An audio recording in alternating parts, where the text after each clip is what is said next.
Boris Johnson has spoken of the realistic possibility of another pandemic by 2030 because of the accelerating growth of the world's human population. The Prime Minister spoke in the House of Commons in the government's integrated review of the UK's defence that he would increase the nation's nuclear capabilities and capabilities in challenging the outbreak of infectious diseases. He said that soaring population growth and the loss of natural habitat will increase the interaction between humans and wild animals, which will see humanity in close proximity to new pathogens.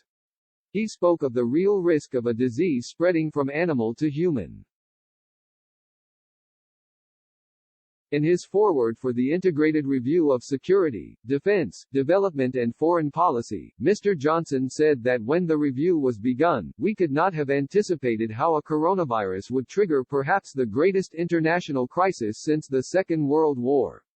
He added that the disease has led to tragic consequences that will persist for years to come. He then stated, COVID-19 has reminded us that security threats and tests of national resilience can take many forms. The Integrated Review document said, infectious disease outbreaks are likely to be more frequent to 2030. Many will be zoonoses, diseases caused by viruses, bacteria or parasites that spread from animals to humans.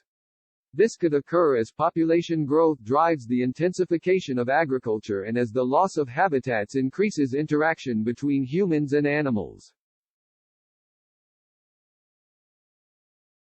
Another novel pandemic remains a realistic possibility. The government's report has outlined a national and international plan to deal with a global pandemic. The report added, the government will continue to prepare for and respond to individual risks, whether terrorism, flooding, or a new pandemic. Learning the lessons of COVID-19, we will also seek to build a better understanding of the UK's strengths and weaknesses. It will improve our national preparedness and readiness across the whole risk lifecycle, from anticipation to recovery. Mr. Johnson also added that the UK's commitment to NATO and the EU was unconditional and immovable.